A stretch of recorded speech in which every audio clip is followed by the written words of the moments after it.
झारखंड मुक्ति मोर्चा की तरफ से एक बड़ी खबर आ रही है। डुमरी बाय इलेक्शन को लेकर के स्वर्गीय जगन्नाथ महतो की धर्मपत्नी बेबी महतो के नाम पर सहमति बन गई है और सूत्रों की माने तो 3 जुलाई को राजभवन में वो शपथ लेंगी।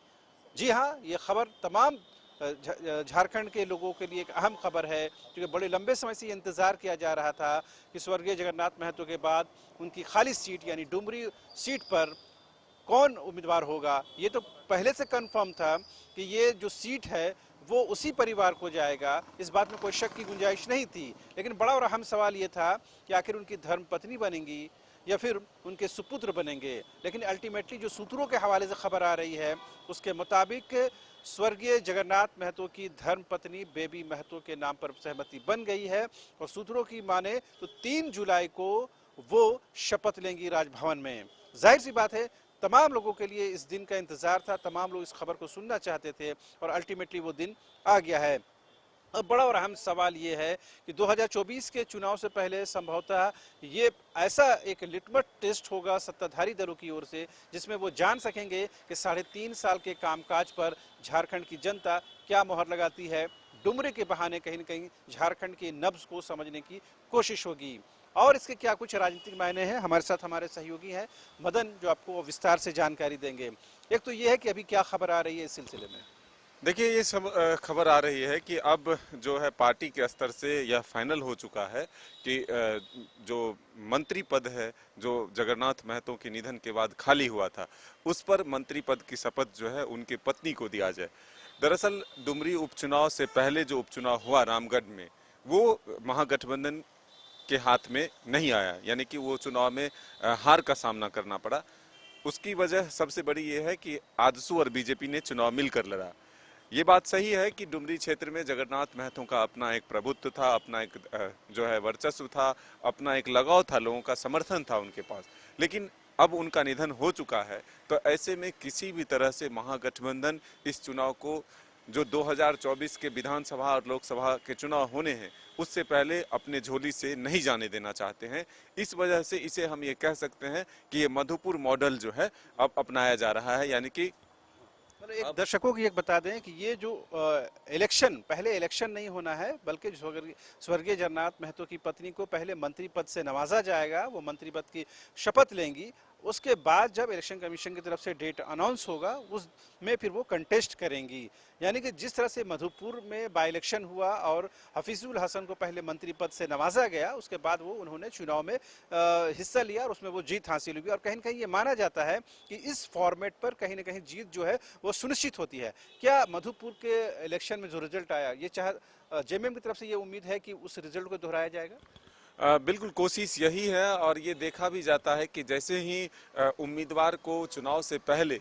अगर आप मंत्री बना देते हैं, तो उनका भी अपना एक प्रभुत्व जो है, अपना एक क्षमता जो है वो बढ़ जाता है, लोगों का विश्वास भी उनके प्रति बढ़ने लगता है, अपने क्षेत्र के विकास के प्रति लोगों की उम्मीद जो है उसमें उनमें दिखने लगती है। और यही वजह है कि मधुपुर को एक सिंपैथी वोट तो था ही, साथ ही जो मंत्री पद उनको मिल गया उससे वो आसानी से जीत को हासिल किए। ठीक अब इस चुनाव में भी बीजेपी और आजसू मिलकर लड़ना चाहती है डुमरी में, और हमारी बातचीत जब आजसू के नेताओं से हो रही है तो ये माना जा रहा है कि ये चुनाव जो है वहाँ आजसू ही लड़ेगी। तो ऐसे में आजसू के तमाम नेता जो हैं वो अभी से अपने डोरे जो है उस क्षेत्र में डाल चुके हैं और लगातार लोगों तक पहुंचने की कोशिश कर रही है। एक सवाल ये है कि ये माना जा रहा था कि आखिर इस जो चुनाव में या फिर इस मंत्री परिषद पद की रेस में धर्मपत्नी आगे रहेंगी या उनके सुपुत्र को मौका दिया जाएगा। तो अल्टीमेटली आखिर पार्टी ने क्या जज किया, क्या सोचा कि बेबी महतो के नाम पर मोहर लगाई और ये उनके जो सुपुत्र है उनके बारे में ये कहा जा रहा था कि एज का एक फैक्टर आ रहा है। देखिए, ये भी है कि एज का एक फैक्टर है, लेकिन दूसरा पहलू ये है कि जगन्नाथ महतो के बाद जो उनकी पत्नी है वो एक कामयाबी हासिल करने में, और जो है एक तरह से सिंपैथी वोट जो है वो ज़्यादा मिलेगा उनको, उनकी पत्नी को, एक महिला होने का के नाम पर भी, और खास करके जगन्नाथ महतो की पत्नी है, इसलिए ज़्यादा समर्थन लोगों का मिल सके, तो इसलिए भी ये मॉडल अपनाया जा रहा है। और उनके बेटे का जो है वो उम्र का एक बाध्यता है, जिसको लेकर के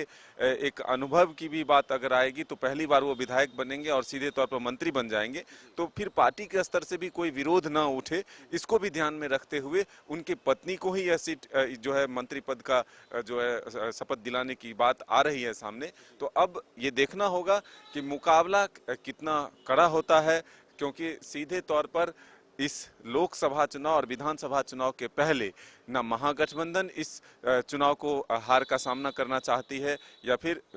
यूपीए की गठबंधन को कहे, दोनों ये चाहती है कि इस चुनाव को जीतकर हम अगर आगे के चुनावी मैदान में उतरते हैं तो फिर हमारी जो दावेदारी है या फिर विश्वास जो है जनता का वो मजबूत होगा और परिणाम जो है 2024 में हमारे पक्ष में होगा। ये भी माना जाए चूंकि वो कुर्मी बाहुल्य जो क्षेत्र है और जगन्नाथ महतो उसी समाज की नुमाइंदगी करते थे और सुदेश महतो भी उस समाज से आते हैं, तो ये माना जाए कि इस बार कुर्मी फैक्टर बड़ा इंपॉर्टेंट रोल प्ले करेगा। बिल्कुल उस सीट पर ये फैक्टर ही है और इसीलिए आजसू की दावेदारी भी ज़्यादा है कि आजसू के जो मुखिया हैं वो भी उसी कम्युनिटी से आते हैं और जो जगन्नाथ दा थे वो भी उसी कम्युनिटी से आते हैं। तो ऐसे में दोनों की दावेदारी बराबर रहे, इसलिए आजसू की दावेदारी जो है उस सीट पर ज़्यादा है और परिणाम भी वोट के जो मार्जिन हैं वो बहुत कम रहते हैं। इसलिए ये कोशिश की जा रही है कि दोनों तरफ से उम्मीदवार जो हैं वो महतो वर्ग से ही हो और इसीलिए ये जो मॉड्यूल अपनाया जा रहा है वो जगन्नाथ दा के पत्नी को जो दिया जा रहा है, इसी को आप एक रूप मान सकते हैं कि जो कांटे के टक्कर होने वाले हैं वो दोनों तरफ से जो उम्मीदवार होंगे उसी कम्युनिटी से होंगे। तो एक बार फिर से अपने दर्शकों को ये हम दोहरा देना चाहते हैं कि झारखंड मुक्ति मोर्चा की तरफ से ये फैसला कर लिया गया है। हालांकि सूत्रों के हवाले से ये खबर है, आधिकारिक तौर पर इसका कंफर्मेशन नहीं हुआ है। आगामी 4 जुलाई को झामुमो केंद्रीय कार्य समिति की बैठक है, उसमें संभवतः इस बात पर मुहर लग जाएगी। लेकिन जो सूत्र है उससे पहले ये बता रहे हैं कि 3 जुलाई को ही स्वर्गीय जगन्नाथ महतो की धर्मपत्नी बेबी महतो को शपथ दिलाई जाएगी, यानी पहले उनको मंत्री पद से नवाजा जाएगा, पहले उनको मिनिस्टर बनाया जाएगा, उसके बाद चुनाव की घोषणा होगी, उसमें वो कंटेस्ट करेंगी। यानी ठीक मधुपुर मॉडल पर जेएमएम कहीं न कहीं आगे बढ़ती हुई नजर आ रही है। अब बड़ा और अहम सवाल ये है कि आखिर जगन्नाथ महतो के डेथ के बाद इतना लंबा समय क्यों लगा पार्टी को, इस पर कोई आधिकारिक तौर पर कोई कहना नहीं चाहता है। लेकिन जो सूत्र हैं उसके मुताबिक ये है कि पार्टी कहीं न कहीं तमाम पहलुओं पर विचार कर रही थी कि कहीं 2024 के चुनाव से पहले कोई भी ऐसा सेटबैक यूपीए को और खास करके जेएमएम को नहीं लगना चाहिए जिसकी भरपाई नहीं हो सकती है। पहले उनके सुपुत्र यानी स्वर्गीय जगन्नाथ महतो के सुपुत्र के बारे में था, लेकिन एज फैक्टर की वजह से या कुछ और कारणों की वजह से उनको सामने नहीं लाया गया है। अब कहीं न कहीं सोर्सेज के हवाले से ये बात कंफर्म हो गई है कि उनकी धर्मपत्नी बेबी महतो के नाम पर मुहर लग गई है और 3 जुलाई को उनको शपथ दिलाई जाएगी। उसके बाद वो चुनाव में कंटेस्ट करेंगी। तो अभी की सबसे बड़ी खबर ये है और मुझे और हमारे सहयोगी मदन के साथ हमारे कैमरामैन नितिन को दीजिए इजाजत। नमस्कार।